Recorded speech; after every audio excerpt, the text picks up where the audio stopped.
cikgu bagi ni.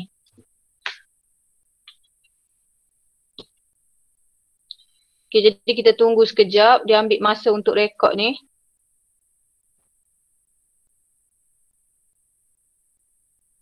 Okay, dia dah merekod. Siapa yang terkeluar tu kena masuk balik. Dan kalau tak dapat masuk tu sebab line slow deh.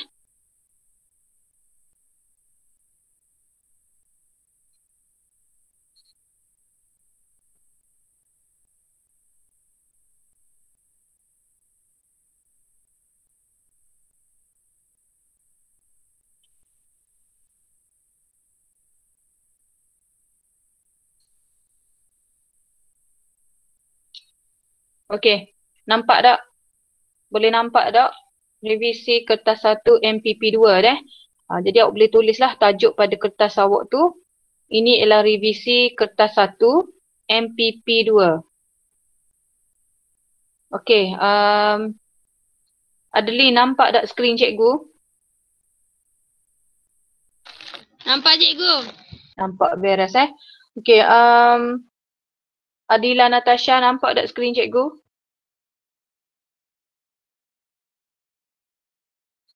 Adila? Nampak. Nampak. Okey, kalau nampak beres cikgu mula dengan soalan 1. So insya-Allah malam ni kita akan buat 20 soalan objektif dululah. Okey, kita pergi soalan 1. Rajah 1 menunjukkan struktur sel haiwan. Okey, kalau kita tengok ni struktur sel epitelial lah deh. Cikgu tahu mana ni struktur sel epitelial? Epitelium. Sebab ni cikgu nampak ni ada banyak unjuran-unjuran halus ni. Okey. Antara organel A, B, C, D yang manakah terlibat dalam sintesis lipid? Okey, cikgu nak tanya Nashlin. Nashlin, A apa, B apa, C apa, D apa? Okey, Nashlin.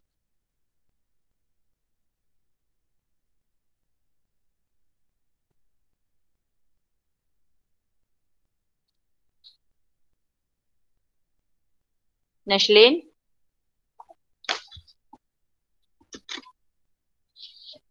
Kau tak jadi Nashlin. Okey, kita tanya Nurin lah, Nurin Hashikin. Apa A, apa B, apa C, apa D?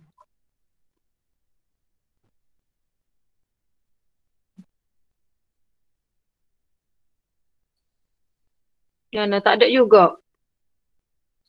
Okey, kita tanya siapa tak ada ni. Okey, kita tanya Alia Zara lah. Alia, apa A, apa B, apa C, apa D Alia?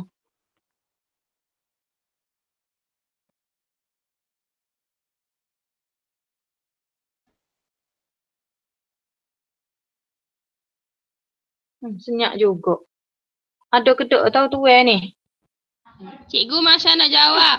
Oh, Masya nak jawab. Jawablah. A tu ke apa? Cepatlah. Tu jasad Golgi cikgu. Okey, A jasad Golgi, B? B jalinan endoplasma kasar. Ya ke dia tunjuk jalinan ke? Bukan ribosom ke tu? Ribosom, ribosom. Ribosom C? D tu mitokondria. Mitokondria, D? D tu jalinan endoplasma licin. Okey, D jalinan endoplasma licin. Okey.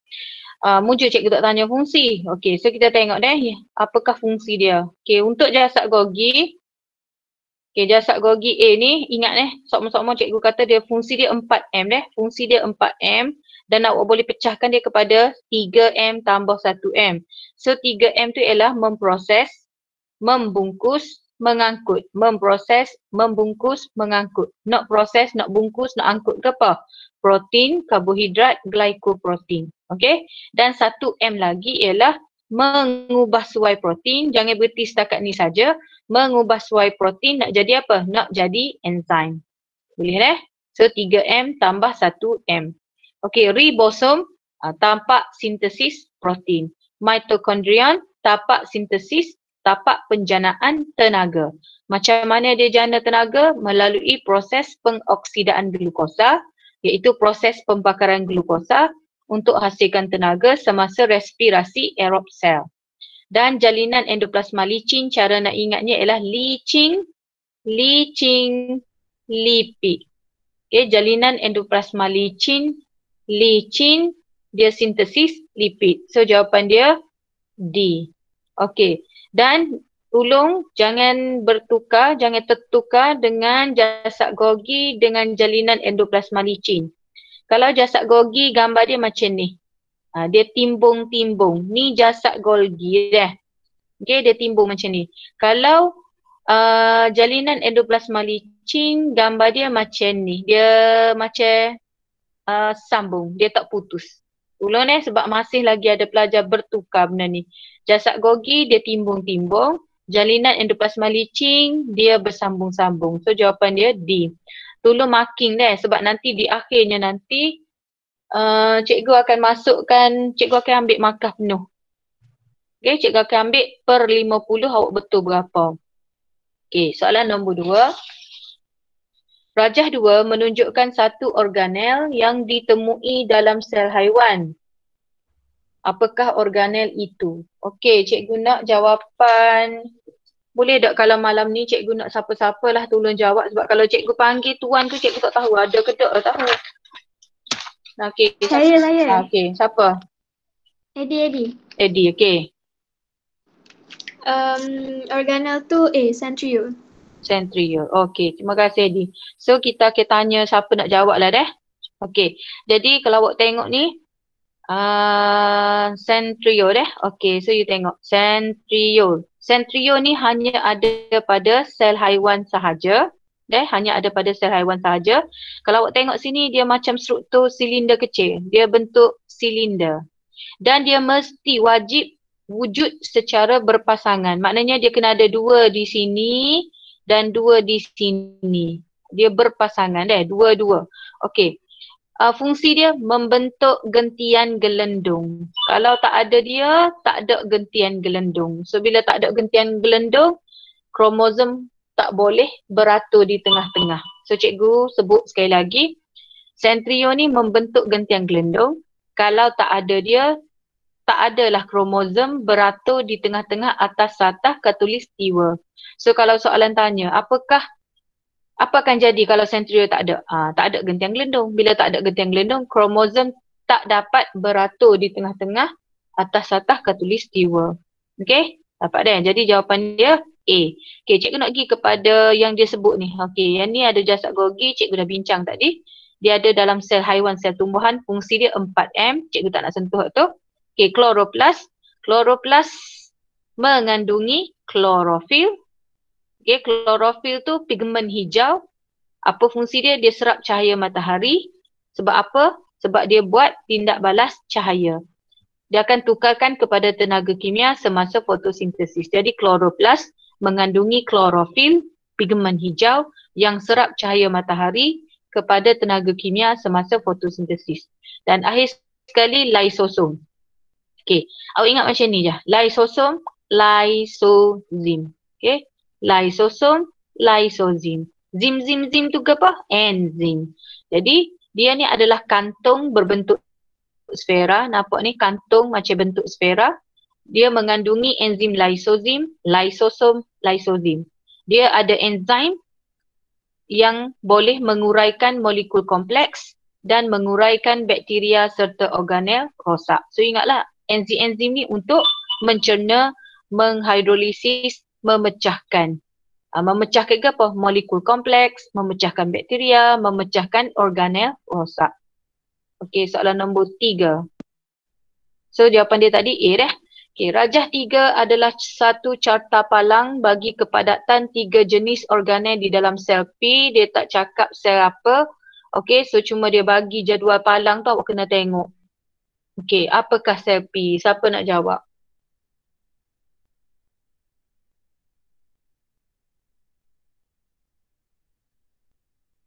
Cepat, siapa nak jawab? Tak berani berlakuk. Tak apa, jawab je. Salah tak apa. Saya cikgu. Siapa? Iman. Okay, Iman. Iman okey dah lah Iman ni. Tukar line dah. Okey. So jawapan dia? C. C. Okey, Iman kata C Kita tengok jawapan dia. Okey, so kalau tengok di sini jasad Golgi paling tinggi deh. So jasad Golgi awak ingat balik tadi fungsi dia 4M ni. Betul tak? 4M. Membungkus, mengangkut, memproses protein, glycoprotein. Lepas tu 1M lagi ialah ubah suai protein jadi enzim. Ubah suai protein jadi enzim. Okey, jadi kalau kita tengok sini cikgu cek satu-satu deh. Okey, kalau sel sperma dia ada banyak mitokondrion sebab dia nak tenaga yang banyak untuk berenang melalui cervix ke arah uterus dan tube fallopian. Jadi sel sperma dia kena ada banyak mitokondrion. Salah dah lah sebab kita nak tengok jasad Golgi. Okey, kalau cikgu pergi sel otot pun dia kena ada banyak mitokondrion sebab dia memerlukan tenaga yang banyak untuk mengecut mengendur. Kalau awak kata sel epitelium ni dia sel biasa sahaja. So dia kena tengok sel yang mana sebab sel epitelium ni dia ada 5 jenis. Ada bulat, ada nipis, ada yang ada bulu tu cilium dan ada yang ada sel goblet. Dia tak cakap yang mana. So tak boleh ambil lah sel epitelium. Okey. Kalau kita ambil sel pankreas dia ada 2 fungsi. Satu dia mensintesis dan merembes enzim. Satu lagi dia merembes hormon. Jadi dia ada banyak jalinan endoplasma kasar dan jasad Golgi. Jadi jawapan dia D. Iman deh. Kita tak boleh ambil sel epitelium sebab sel epitelium kalau dia kata yang ada sel goblet barulah kita boleh ambil C. Tapi dia tak fokus yang mana deh. Jadi bila dia tak fokus dia kata kita ambil sel pankreas sebab kita kena tengok juga sini. Ni. Dia ada banyak sel jasad Golgi dan dia ada banyak jalinan endoplasma kasar. So betul lah sel pankreas. Take note untuk soalan 3 ni. Okey, jelas deh? Okey, soalan nombor 4. Rajah 4 menunjukkan perubahan warna yang berlaku apabila sejumlah kecil hablo kalium permanganat dimasukkan ke dalam air. Kalium permanganat ni warna ungu deh. Antara berikut yang manakah menerangkan proses yang berlaku dalam rajah 4? Okey, siapa nak jawab?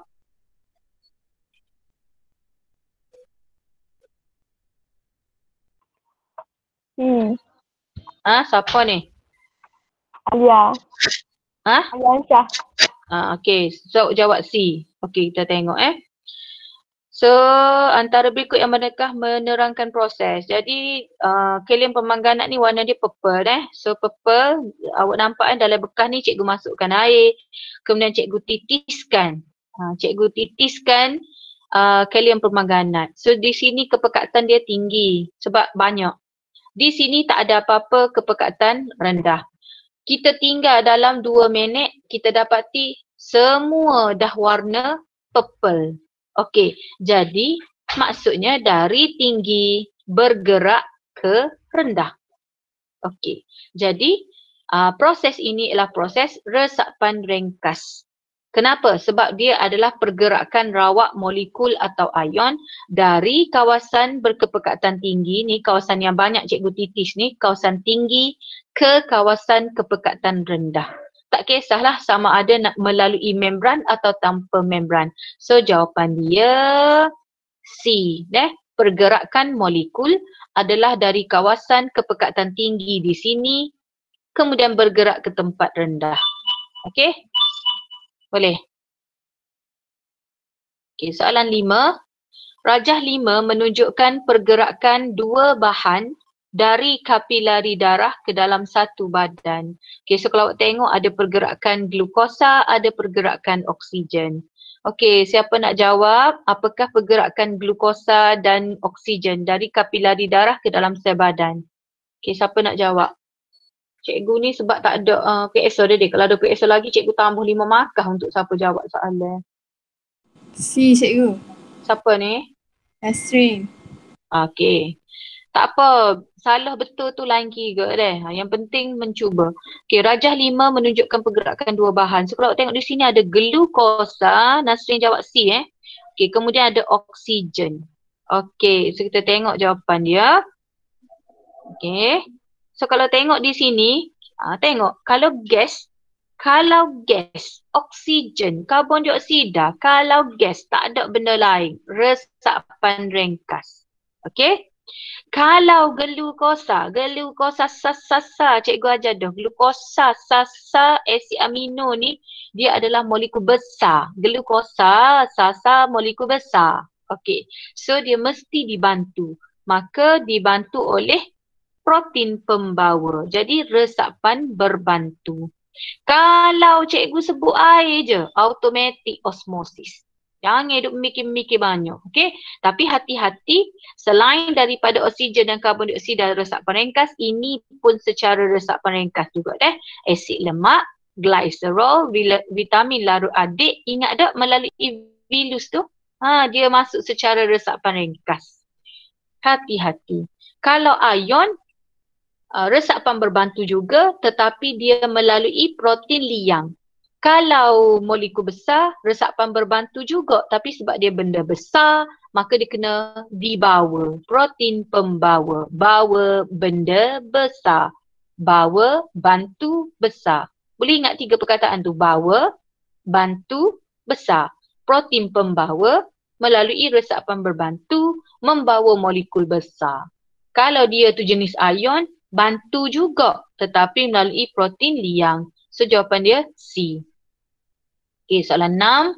Rajah 6 menunjukkan struktur membran plasma. Apakah bahagian yang berlabel P? Oh, senang je soalan ni. Siapa nak jawab? Siapa ni? Aliansyah. Okay. So kita tengok. Soalan yang senang deh. Apakah bahagian yang berlabel X? So cikgu dah tanda dah ni. Awak kenapa tak? Sebab tu dia bawa benda besar. Sebab dia sendiri pun besar. Tengok ni. Ni protein pembawa. Sebab apa dia bawa molekul besar? Sebab dia sendiri besar. Okay, yang ni. Ni protein liang. Protein liang dia ada lubang. So bila lubang dia hanya boleh bawa ion-ion bercas. Okay, dan P ialah tak ada jawapan lagi. P ialah A. Okay. Dui lapisan fosfolipid. Okay. So dui lapisan fosfolipid ni, ingatlah bahan yang boleh melaluinya ialah asid lemak, glycerol, vitamin A, D, sebatian steroid, oksigen, karbon dioksida dan air melalui resapan ringkas tapi air melalui osmosis. Cikgu rasa ada pelajar nak masuk sekejap. Cikgu stop. Cikgu kena back balik. Sekejap. Kesian dia nak masuk banyak kali dah rasanya. Mana pelajar tu?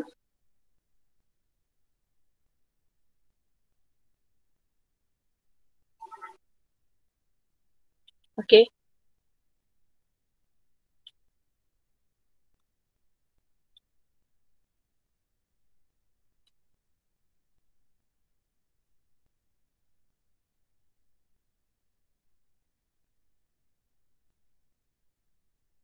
Dah dapat Okay, and then kena ingat juga okay, kalau resapan ringkas kalau resapan ringkas osmosis, resapan ringkas osmosis dia daripada tinggi ke rendah. Okay, berapa tinggi ke rendah? Dari kepekatan tinggi ke rendah. Resapan ringkas, resapan berbantu, osmosis. Ingatlah 3 benda ni. Resapan ringkas, resapan berbantu, osmosis. Dia mesti daripada tinggi ke rendah. Kalau soalan tanya, awak jangan sebut pengangkutan pasif. Pasif tu sebab dia tak spesifik nama dia. Awak kena detailkan. Pengangkutan pasif ada 3. Siapa? Awak kena maklum secara detail. Resapan ringkas ke, resapan berbantu ke, osmosis. Daripada tinggi ke rendah. Dan dia tak perlu tenaga. Contoh macam awak duduk di atas, cikgu tolak je awak sudah sampai ke bawah. So tak perlu tenaga. Dapat Okey. Soalan 7. Rajah 7 menunjukkan struktur sel darah merah apabila direndam dalam larutan natrium klorida 5%. Apakah yang telah berlaku kepada sel tersebut? Awak hanya tengok gambar saja. Siapa? Krenasi. Siapa ni? Afrina. Okey. Okey, soalan ni sebenarnya tak perlu tengok benda ni pun. Awak tengok gambar saja. Okay. So, krenasi. Okay. Okay, cikgu jelaskan sedikit. Larutan natrium klorida ni, awak tak nanti tengok 30%, 15%. Sebab dia sudah bantu kita dengan rajah. So ini larutan natrium klorida 5%. Kita tengok dengan gambar ni, maka kita boleh katakan dia adalah larutan hypertonik pekat. Ingat gitu. Larutan hypertonik pekat. Tengok perkataan sini, pekat. Bila pekat, maknanya air sikit. Okay. Kalau cikgu kata buat air Milo pekat, maknanya Milo banyak, air sikit. So apa jadi? Cikgu kata dah tadi, air di dalam sel darah merah lebih banyak berbanding air di dalam larutan natrium klorida. Sebab air dia sedikit. So air dalam sel darah merah lebih banyak. Cikgu kata tadi osmosis, resapan berbantu, resapan ringkas dari tinggi ke rendah. So air meresap keluar. Apa keluar? Sebab dalam sel darah merah ni air banyak, tinggi, air banyak, tinggi. Air dari banyak ke larutan persekitaran. Jangan tinggal perkataan ini secara osmosis. Jadi bila air keluar, apa jadi? Isi padu sel berkurang, menyebabkan membran plasma mengecut. Seluruh sel mengecut. Awak ingat gini, kecut. So jadi apa? Krenasi. Krenasi hanya digunakan untuk sel darah merah. Jangan pula awak guna untuk sel tumbuhan. Sel darah merah kecut. So dia jadi krenasi. Jadi jawapan dia B. Okay? Persamaan menunjukkan satu proses dalam pembentukan trigliserida, satu molekul glycerol. Ni dah masuk dalam periksa kita itu. Apakah proses X? Siapa nak jawab?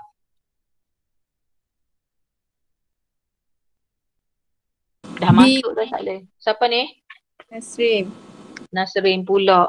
Orang lain duduk mana belakang ni? Okay, so jawapan dia Nasrin? B. B. Okay, so kita tengok jawapan Persamaan menunjukkan satu proses dalam pembentukan trigliserida. Trigliserida ni lipid lah ni. Trigliserida ni. Okay. So kita tengok. Oh ni dia nak 1 campur 3 jadi stokor.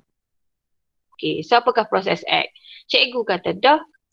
Bila kita nak gabung benda tu, maka proses dia adalah proses kondensasi.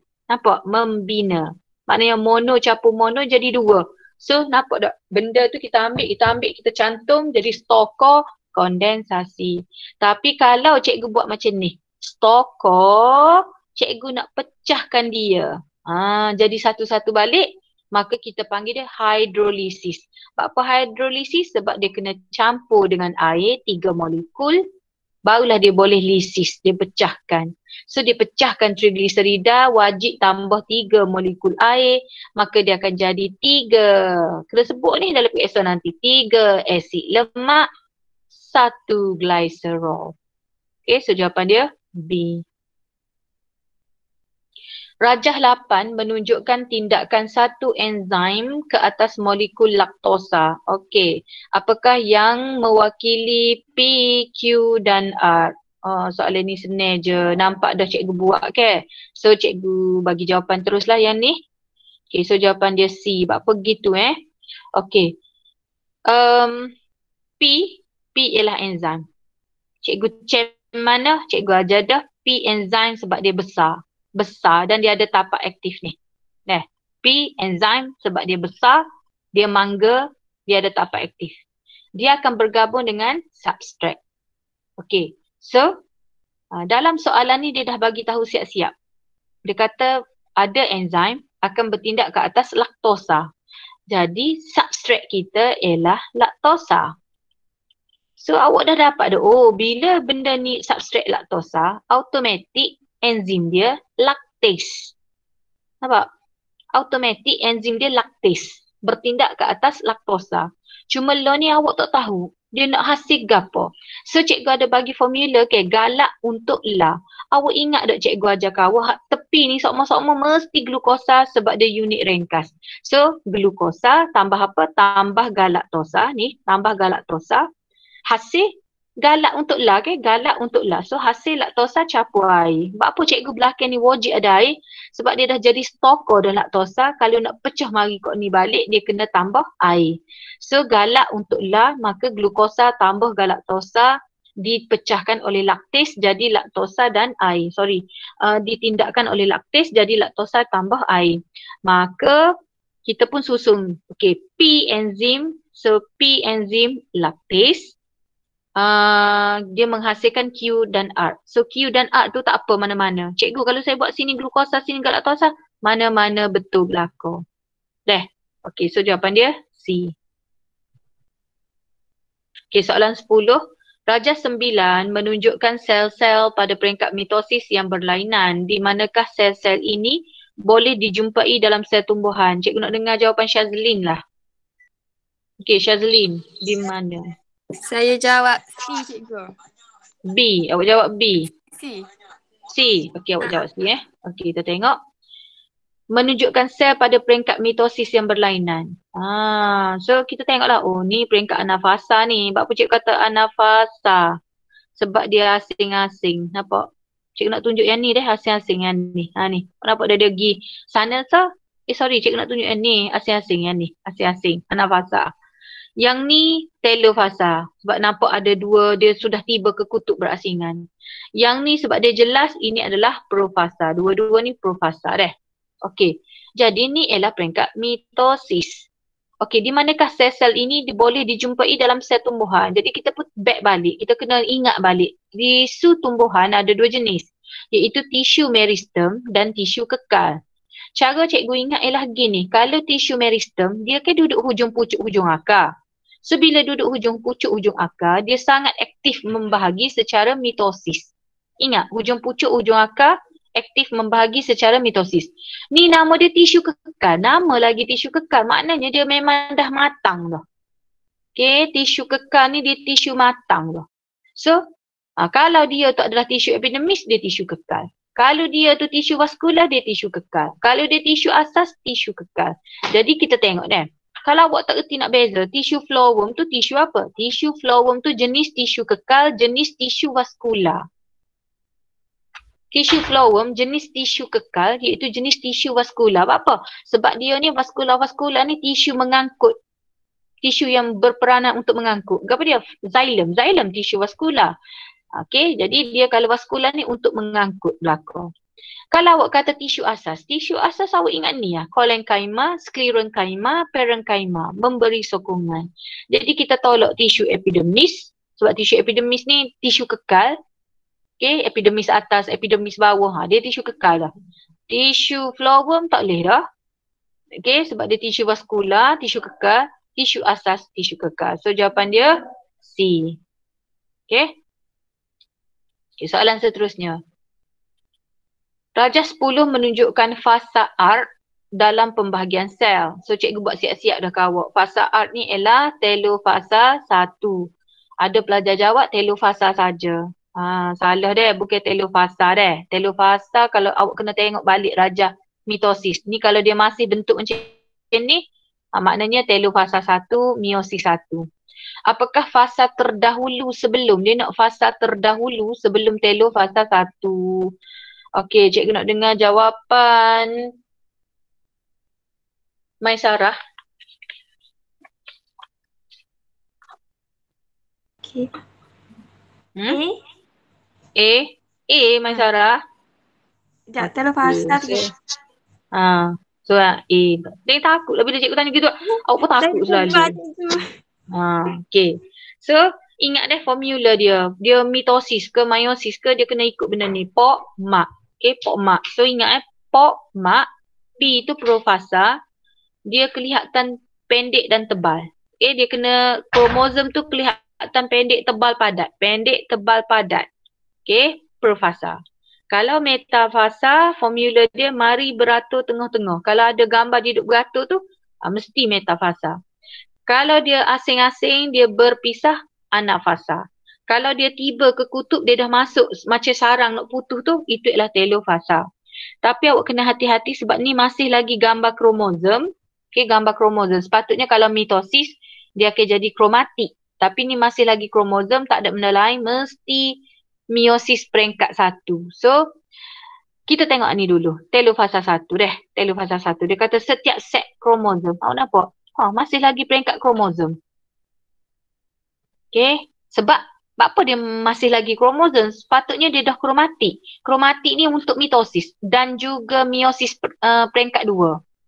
Sebab ingat deh, meiosis peringkat 1 ni dia bermula dengan kromosom homolog. Deh. Jadi masa ni dia dah jadi set kromosom berkumpul di kutub bertentangan. Maknanya ada satu set kromosom, ada satu set kromosom dan dia duduk di kutub bertentangan. Setiap kutub mengandungi bilangan kromosom haploid iaitu satu set kromosom saja. Awak nampak ya? Satu set. Gentian gelendung menghilang, tak ada gentian gelendung dah. Nukleolus akan muncul semula. So awak nampak tak nukleolus ni, bulat ni muncul semula dan membran nukleus yang terbentuk menyelaputi. Sorry, nukleolus tak nampak. Sorry. Ni membran nukleus. Cikgu silap. Nukleolus dia sepatut kena lukis lah, ada warna hitam dalam ni. Okay. Yang terbentuk menyelaputi setiap kumpulan kromosom. Jadi dia sudah tiba ke kutub, cuma dia tak putus lagi. Bila dia nak putus? Cytokinesis. Okay, yang ni pula gentian gelendung, jadi peringkat sebelum dia adalah anafasa. So sebelum dia nak jadi gini ni, dia akan jadi anafasa 1 dulu. Jadi asas-asalnya dia ni kromosom homolog. Apa cik kata asas-asal dia kromosom homolog? Sebab sama besar, sama kecil. Cuma bila anafasa, kromosom homolog berpisah. Awak nampak tak perkataan ni? Dia kata kromosom homolog berpisah. Bila dah berpisah, maka dia jadi kromosom. Jadi kromosom saja dah sebab dia berpisah. So dia jadi satu kromosom. Asal-asal tadi dia duduk macam ni. Sebab apa cik kata dia kromosom homolog? Sebab dia duduk sebelah-sebelah. Tapi bila dia dah berpisah, cikgu kerak dia. Duduk hujung-hujung. Boleh? Kromosom homolog berpisah. So jadilah kromosom. Boleh So jawapan dia A. Sebab dia tanya sebelum fasa A. Soalan seterusnya.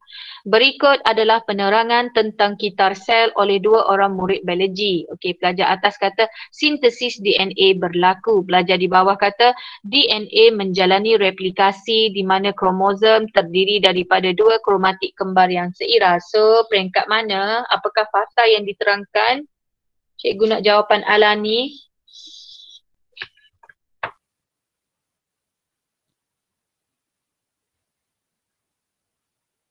Alani, tak jadi mikrofon ke? Tak jadi. Okey, siapa nak jawab? Tak jadi. Aimi? Ke siapa ni? B, cikgu. Ni siapa? Ni siapa ni? Dia jawab di B tu. Siapa? Warna. Farhana. Okey.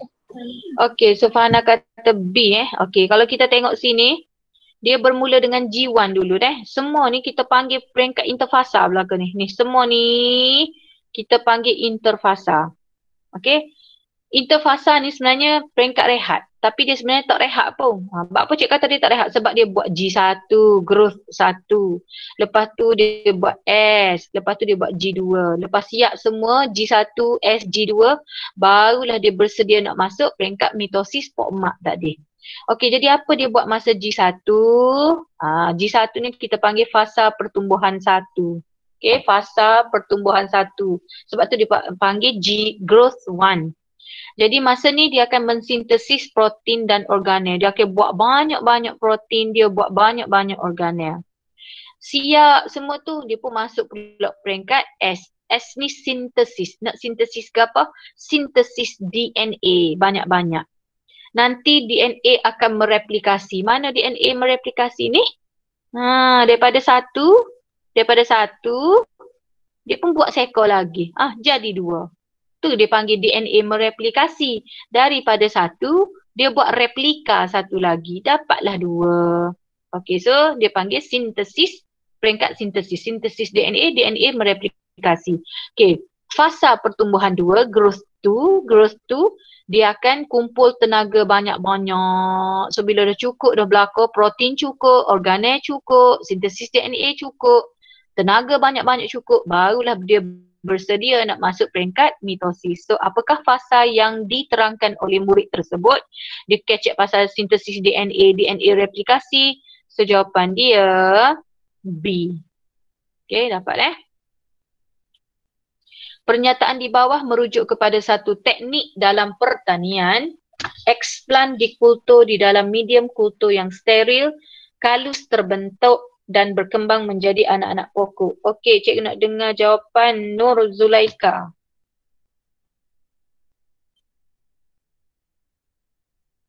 Kita ada 7 soalan lagi. D, cikgu. D, okey. Eksplan dikultur dalam medium kultur dan berkembang jadi anak-anak pokok. So kita tengok deh, cikgu buat langkah ni.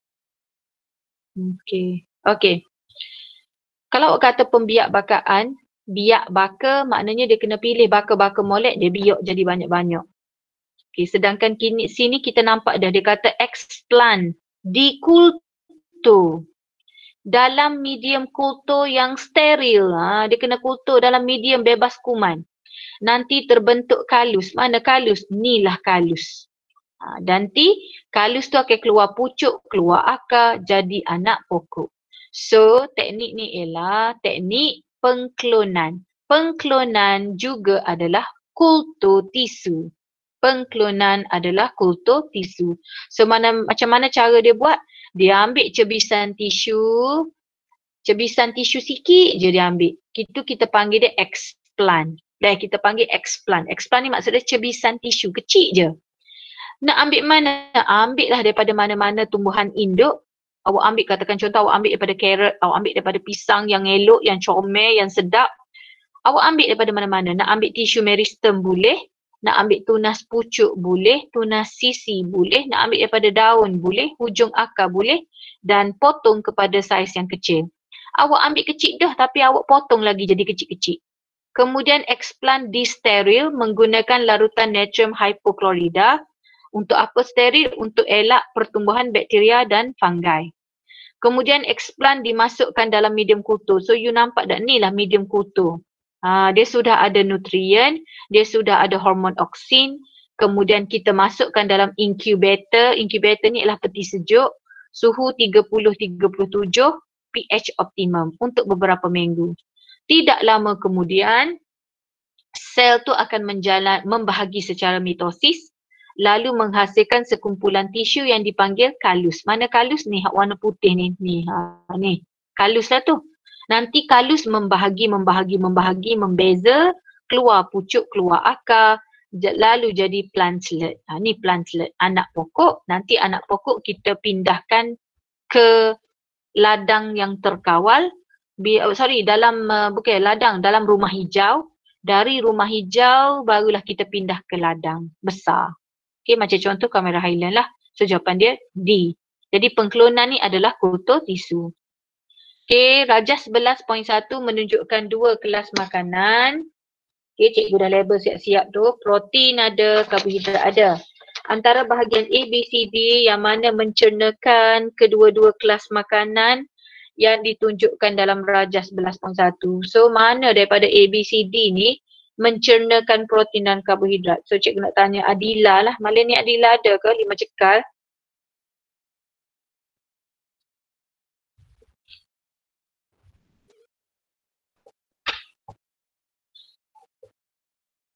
Tak ada. Fasha?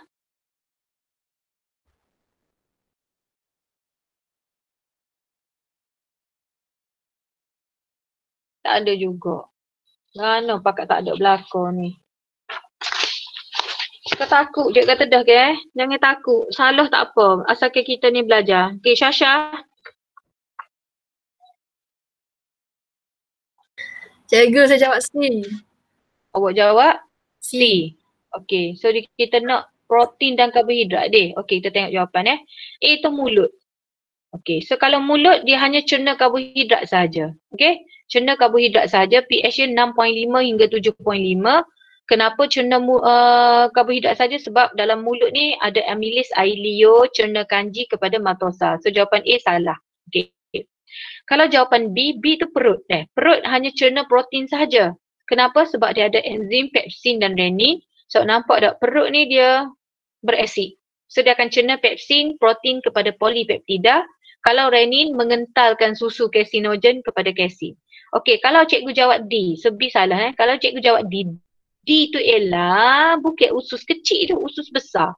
So kalau usus besar, dia ni untuk pembentukan tinja. Dia ni adalah kolon kolon. So dia untuk pembentukan tinja. Jadi bila dia ni kolon, maka dia di sini dia hanya serap semula air dan dia ni untuk penyah tinjaan. So tak sabit D ni. Okey, so kita pilih jawapan D. C. Kenapa? C ni duodenum. Kalau awak tengok di sini, kita nak cerna protein dengan kanji deh. So kita ada kanji dan protein. Amylis pancreas mencernakan kanji dalam roti, dalam nasi kepada matosa. Trypsin, sing. Kalau awak perasan kalau dia ada nama sing, semua dia protein lah kau. Trypsin mencernakan, awak sambung je, polipeptida kepada peptida. So jawapan dia C. Okay, soalan 15, kita ada 5 soalan lagi. Rajah 12 menunjukkan satu keratan rentas ilium. Jadi cikgu dah label siap-siap ke awak. A tu serosa, yang ni memang tak ada dalam buku lah. A tu ialah serosa. B lapisan otot. C vilus. D lumen. So bahagian berlabel A, B, C, D yang mana yang membantu keberkesanan nak serap nutrien? Ainin Iwana. Saya jawab C, cikgu. Okay, so nampak dah C tu kan? Tidak vilus ni nak serap nutrien. Okay, so vilus. So jawapan dia C. Okay, ingat kan cikgu kata vilus ni unjuran jari unjuran jari. Dia tak semestinya bagi gambar gitu, dia boleh bagi gambar macam ni. Okay, dan apa 4 penyesuaian? 4 penyesuaian. Bila dia tanya pasal ciri penyesuaian, awak kena beri ciri dan fungsi. Kalau naik soalan struktur Okay, ciri dengan fungsi. So tengok penyesuaian dia ada banyak jaringan kapilari darah. Kalau banyak kapilari darah, dia tak ada benda lain, dia nak cepat. Ingat gitu je. Kalau banyak jaringan kapilari darah, untuk cepat pengangkutan. Kalau dia nipis, setebal satu set dia untuk mudah makanan tercerna tu masuk. Dia ada perkataan kalau banyak jaringan kapilari darah kapilari darah ni untuk cepat pengangkutan. Sebab darah mengangkut. So kita nak suruh cepat dia mengangkut. Kalau nipis, untuk mudah masuk. Kalau ada banyak kecil banyak cikgu kata dah untuk tambah GLP untuk meningkatkan kadar penyerapan. Dan kalau laktil, L untuk L. Kalau dia ada kehadiran laktil untuk serap L, lemak dan glycerol. Kalau naik PSA, awak bagi benda ni. Beri ciri, beri fungsi. Okay? Ciri, banyak jaringan kapilari darah. Fungsi, nak cepat pengangkutan. Ciri, nipis. Fungsi, mudah makanan tercerna meresap. Ciri, bilangan vilus banyak. Banyak-banyak, kecil-kecil, panjang-panjang, belipak-belipak.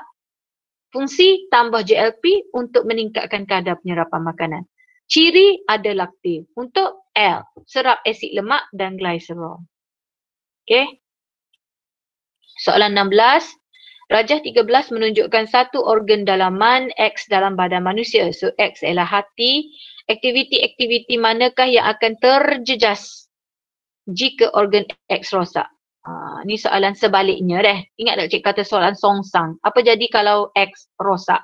Okay, kita dengar jawapan. Nurin Imanina ada? Ada. Okay, so apa dia jawapan dia Nurin? Saya jawab D, cikgu. Jawab D. Okay, so jawab D. Kita check. Dia kata glukosa berlebihan tidak dapat ditukar kepada glycogen. Betul. Apa betul? Okey, hati ni kan tempat untuk, hati ke dia kawal atur kepekatan gula dalam darah. Okey, hati ni dia kawal atur kepekatan gula dalam darah. Okay? Sebab bila awak makan glukosa banyak, insulin akan tukar glukosa banyak-banyak jadi glycogen. Nak simpan kat mana? Simpan dekat hati. Nampak tak hati ni kontrol gula banyak-banyak tadi? Jadi, betul tak satu ni? Kalau hati rosak, boleh tak nak tukar glukosa lebih jadi glycogen? Tak boleh. So dia kata glukosa berlebihan tidak dapat ditukar kepada glycogen. Sebab bila awak makan gula terlalu banyak, insulin akan tukar glukosa lebih jadi glycogen. Glycogen tu disimpan dekat hati. Kalau hati punah, boleh nak simpan glycogen? Tak boleh. Okay, yang kedua, lebih banyak toksin akan disingkirkan. Memang hati singkir toksin. So dia tanya lah ni, jika hati rosak. So cuba tengok deh. Memang hati fungsi kita untuk penyah toksikan, iaitu hati akan tukar bahan toksik, dadah ke apa ke menjadi bentuk tidak bertoksik. So jawapan B salah. Okey, 3, pendiaminaan tidak akan berlaku. Okey, betul. Okey, sebab apa? Sebab hati memang buat pendiaminaan. Apa dia pendiaminaan? Iaitu ada nama amina ke ni? Amina. Amino. So dia akan tukarkan asid amino berlebihan. Okey, dia akan tukarkan asid amino berlebihan jadi urea melalui proses pendiaminaan. Amino. Dia akan tukar asid amino jadi urea. Urea akan buang melalui air kencing. Cikgu, buat apa dia tak disimpan kat asid amino? Tak boleh. Kalau dia simpan asid amino banyak-banyak, dia akan jadi bertoksik. Okey. Insulin tidak dapat dihasilkan. 4 ni salah deh. Sebab insulin ni pankreas yang menghasilkan dia. So jawapan dia 1 dan 3 B. Okey. Okey, soalan 17. Pernyataan berikut adalah kesan-kesan pengambilan sejenis vitamin bagi suatu jangka masa panjang. Apakah vitamin tersebut? Okey, Mariam. Kau cikgu panggil dah tadi Mariam.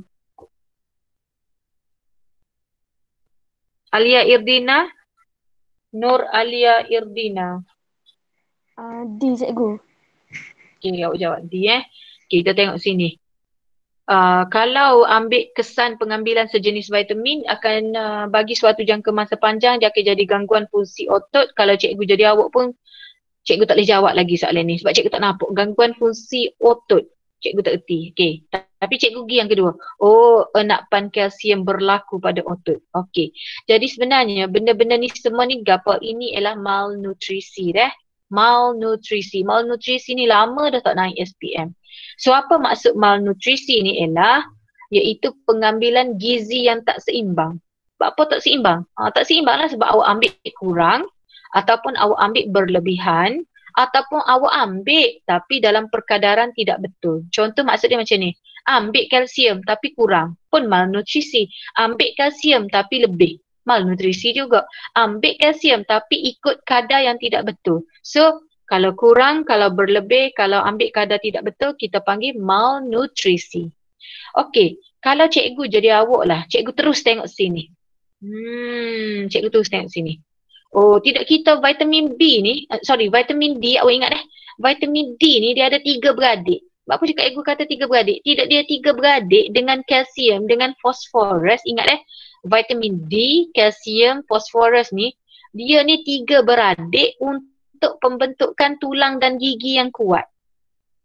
Cikgu ulang sekali lagi, vitamin D, kalsium, fosforus ni, dia ni adalah 3 beradik yang diambil untuk pembentukan tulang dan gigi yang kuat. So kalau awak ambil terlebih dia, maka dia akan menyebabkan ion kalsium berlebih lah. Sebab dia kena ni, nampak ni. Fungsi vitamin D membantu penyerapan ion kalsium. Awak bila awak makan kalsium dengan fosforus, awak kena ambil vitamin D satu lagi. Sebab barulah dia boleh serap. Barulah tubuh kita boleh serap kalsium dan fosforus. Maksud cikgu, kalau awak makan kalsium dengan fosforus tak jadi lagi. Nak serap macam mana? Kena makan vitamin D. Barulah dia boleh serap kalsium dan fosforus. Tapi kalau ambil terlebih, maka dia akan serap banyak-banyak ion kalsium. So jawapan dia D. Boleh? Bila serap banyak-banyak, maka berlakulah enapan kalsium pada otot. Kalau awak jawab A, B, C, D, awak jawab A, B, C, awak payah nak tengok. Kalau A, ada. Kalau cikgu tu ingat ni, keguguran rambut, muntah, sakit tulang, sakit sendi. Ni kalau ambil berlebih Kalau ambil lebih vitamin B, jadi kaki kebas, koordinasi badan kurang baik. Kalau vitamin C cikgu ingat, dia akan ditukar jadi bahan toksik. Sebab tu vitamin C ni tak boleh juga ambil banyak-banyak, nanti dia akan jadi toksik dalam badan kita. Okey, so jawapan dia D. Okey, soalan 18. Jadual 1 menunjukkan keputusan yang diperoleh dalam eksperimen untuk menentukan nilai tenaga dalam kacang tanah.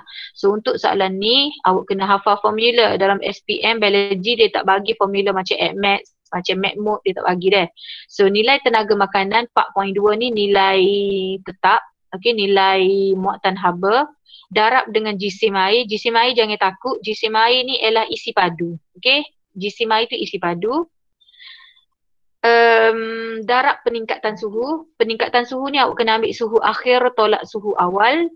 Kemudian jisim sampel makanan darab 1000. Ni contoh. Yang ni contoh cikgu nak tunjuk. Okay, so awak terus masukkanlah 4.2 muatan haba.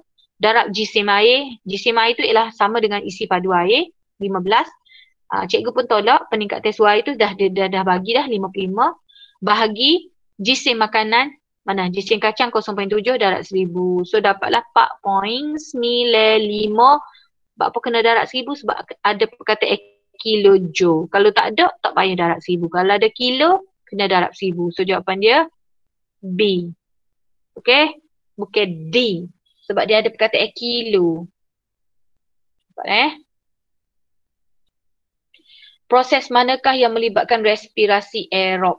Respirasi aerob. So, cikgu nak jawapan daripada Ifah.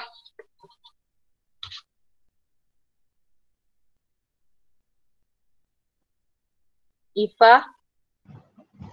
C.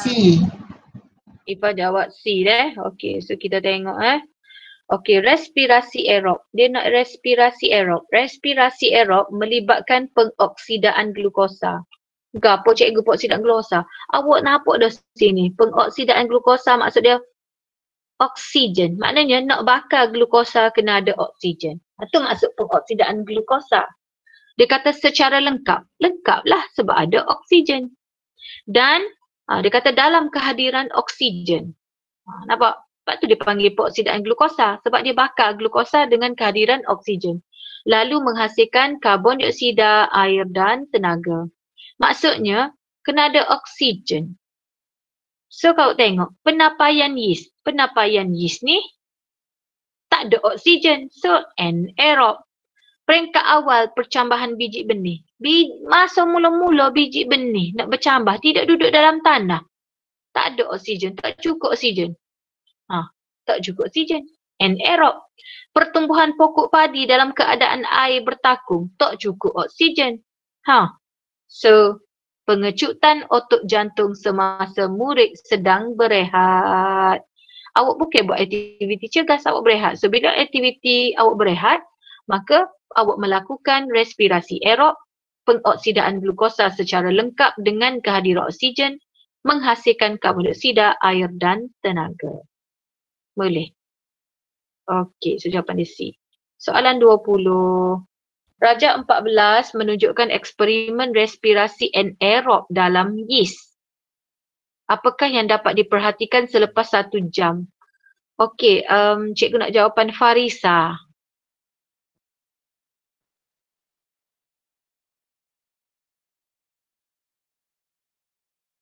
Farisa?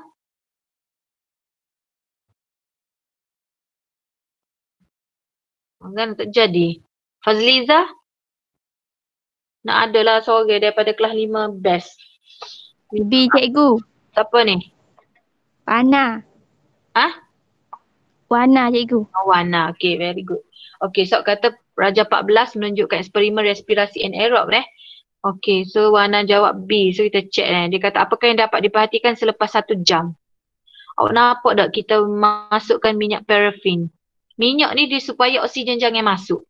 So bila oksigen tak masuk, maka ni ialah respirasi anaerob. Okay? Okay, sebab apa kita kena buat dalam balang ni? Okay, sebab apa Sebab bila awak buat eksperimen ni, kita ada guna termometer ni untuk kita cek suhu. Bila buat ni, dia akan nampak tak kita ada guna larutan glukosa terdidih kultur yeast. Sebab gini yeast ni, dengan molek yeast ni, dia nak jadi aktif, dia kena guna air suam. Air suam suhu berapa? 42 darjah Celsius. Sebab tu dia kata sini larutan glukosa terdidih. Dia kena guna glukosa, dia kena capur glukosa masuk yeast dalam ni. Sebab tu dia buat sini larutan glukosa terdidih campur yeast. Sebab yeast ni dia aktif pada suhu air suam 42 darjah Celsius. Nanti bila dia buak ni, maka dia akan naik suhu. So tengok deh. Jawapan dia akan jadi B. Apa B? Okay, kita tengok. Apakah yang dapat diperhatikan selepas 1 jam? Nombor 1, 2 dan 4. Apa begitu? Sebab bila dia dah buat, dia akan hasilkan gelembung gas. Gelembung gas tu menunjukkan kehadiran karbon dioksida. Bila dia dah buat fermentasi alkohol ni, dia buat respirasi anaerob. Dia kalau yeast kita panggil fermentasi alkohol. Dia buat anaerob. Maka dia akan pecah-pecah glukosa, dia menghasilkan gelembung-gelembung gas. Kita akan nampak gelembung gas. Tu karbon dioksida. Yang kedua, bila kehadiran karbon dioksida, belajar dari kimia, air kapur jadi keruh. Yang ketiga, suhu akan naik. Tapi jawapan ni dia kata suhu menurun. So kita tak guna jawapan 3. Salah. Sepatutnya suhu naik Okey, yang keempat, larutan menjadi berbuih. Berbuih dia sebab ada tunjuk gelembung gas. So dia jadi berbuih. Okey, dan kemudian dia menghasilkan tenaga ke? Bila dia menghasilkan tenaga, dia akan naik suhu air ni. Dia akan naik ni. Sebab tu kita letak termometer ni sebab kita nak tengok suhu air. So dia kata sini peningkatan suhu ditunjukkan melalui termometer sebab tenaga haba. Dan bila awak jamuh bekah ni, awak rasa panas sebab haba dibebaskan. Haba-haba tu tenaga. Dan masa awak buat eksperimen ni, awak akan berbau etanol. Awak akan dapat mencium bau etanol. So nampak tak? Bila yeast buat respirasi anaerob ataupun fermentasi alkohol, dia akan memecahkan glukosa kepada etanol. Kita akan bau etanol, kemudian kita akan tengok dia gelembung gas dan warna air kapur tu jadi keruh. Dan kita boleh tengok buih-buih, itu tandanya karbon dioksida ada. Dan bila awak tengok suhu naik, awak pegang termos panas, itu menunjukkan tenaga haba. Okey, so cikgu berhenti setakat nombor 20. Okey, kita dah cukup sejam dah. So kita jumpa esok, tapi esok untuk kertas struktur akram. Jadi yang kertas 1 ni kita sambung hari Ahad. Jadi awak semak dulu sehingga jawapan 20.